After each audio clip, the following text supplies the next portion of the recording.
Aye. It is now 6 months since Museveni's new cabinet started work.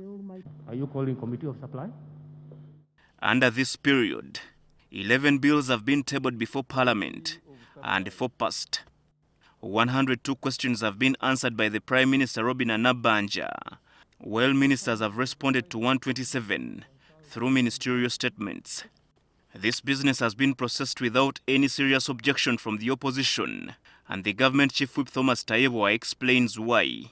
I first of all appreciate that whenever we are having issues, that these issues are not personal, so there is always a possible agreement that can be reached.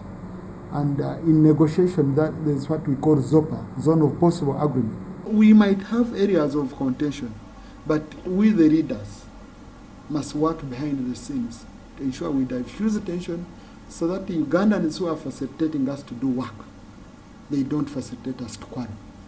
Among those passed is the East African Crude Oil Pipeline Bill, streamlining how Uganda's oil will be moved from Hoima to Tanga in Tanzania. Tayebwa is hopeful that the legislations that ratified the earlier agreement signed between Uganda, Tanzania and the oil companies will unlock the country's oil sector. In between January, to have a final investment decision on the pipeline, and UNOC is also going to make the FID. So, 2025, we are going to have oil. And the money that is going to come into our country by the time we finish constructing the oil pipeline alone is around 22% of our current GDP. So you can just imagine, even if someone is going to say, so and so, no, it's going to be abnormal money. With the oil legislations done, government legislative agenda now shifts to constitutional amendments on land and bail. The government chief whip confirms that the bold decisions can no longer be delayed, especially in amending Article 26 of the Constitution to enable government to undertake public projects on private land prior to compensations. A project, you find a government loses 200 billion because someone is rejecting money, okay, is saying pay me times 10. There are people who wait. When you compensate all the rest, now for them they stand around and say, no, me I don't want.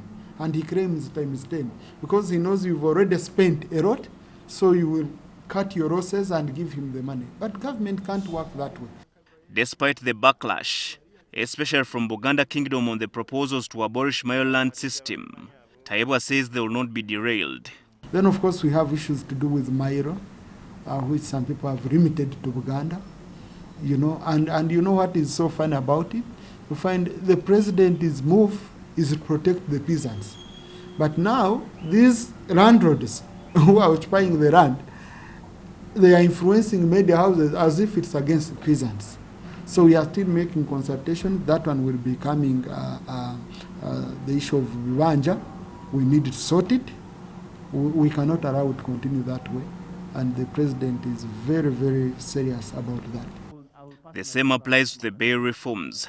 Then the issue of bail and village thefts and all that, murders and all that, we are also in our consultations.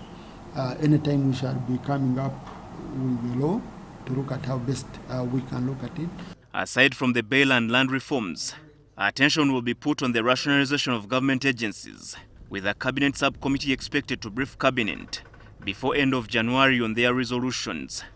Our concern has been agencies which are trying to influence the process in Parliament, trying to rob the MPs, do this, do that.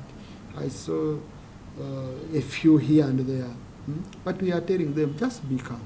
You've made your case. Cabinet is fair. All ministers are members of Parliament. So when you go to Parliament, and what we can assure them is very simple. At the moment government is determined to rationalize, it will. It will. In merging agencies, government hopes to reduce public expenditure, under which it spends over 5 trillion shillings annually on wages. Herbert Zziwa, NTV.